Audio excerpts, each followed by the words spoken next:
In speaking today, I am hoping to educate, inform, and hopefully prevent cervical cancer. There are two vaccines, Cervarix and Gardasil, that according to the manufacturers and many doctors and scientists help to prevent certain types of human papillomavirus. According to the National Cancer Institute, human papillomavirus, or HPV, is the leading cause of cervical cancer.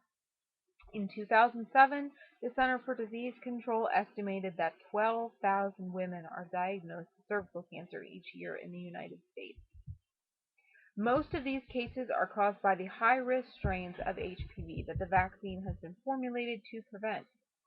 Gardasil is now one of the vaccines required by law for school-age girls in Virginia, the very state we live in.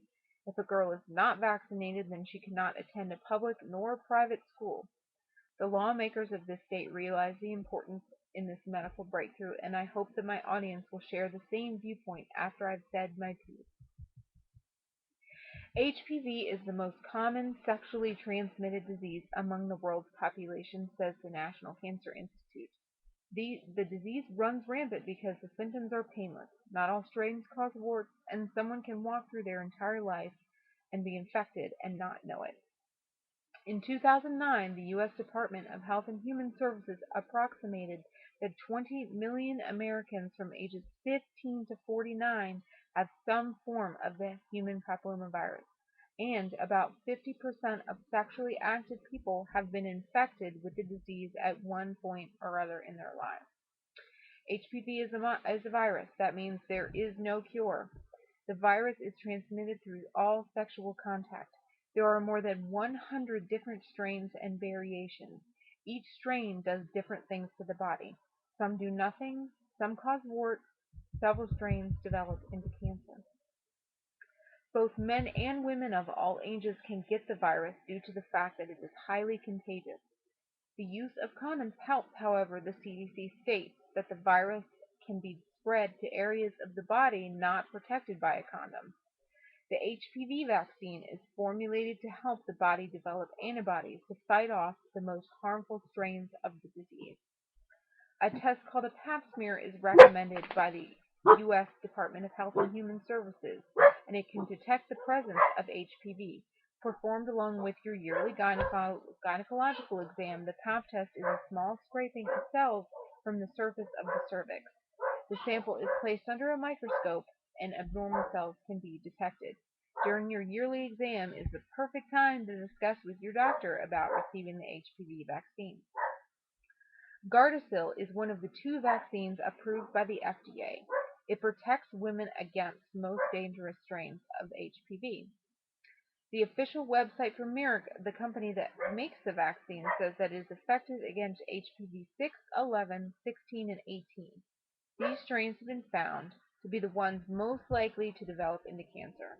HPV is not just linked to cervical cancer, it can also cause cancer of the anus, vulva, vagina, and the penis. Yes, you heard right. Guys can get cancer as well if they are infected with HPV. As I stated before, there are two approved vaccines on the market. Gardasil and Cervarix both follow the same guidelines as to administration and age protocols. The Gardasil website suggests that the three-part vaccine be administered to girls 11 and 12, but can be given to girls as young as 9 and women up to the age of 26. The U.S. Department of Health and Human Services says that the vaccine is most effective if administered before the first sexual contact, but can be still effective in sexually active people. Receiving the vaccine is just like being given any normal vaccine. I should know. I received my series of shots in 2005. The risks are that of any other vaccine on the market: allergic reaction, fever, chills, nausea, and vomiting. I experienced a pretty sore arm for about 2 days after the shot at the injection site, which is normal as well, according to my doctor. Nothing can't be fixed by Tylenol or Motrin. The vaccines have been proven safe and effective by the FDA, as stated on the CDC website. There has been a lot of resistance toward this vaccine because of some people are afraid that it has not been around long enough to know long-term effects. The CDC says that no serious problems with the vaccine have been observed so far, and the safety is being continuously monitored. So far, the risks are that of any other routine vaccines that are administered. Some individuals also feel that if they have their children vaccinated, then that will encourage them to engage in sex.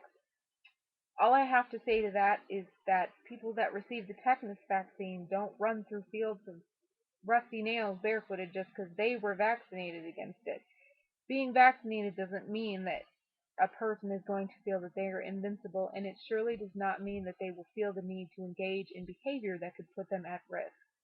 As a matter of fact, Virginia Code Section 32.1-46 states girls entering the sixth grade must be administered at least the first dose of the HPV vaccine, and that the rest of the series must be administered for the child to continue to attend any public or private school, child care center, or any other institution where exposure to other children is expected.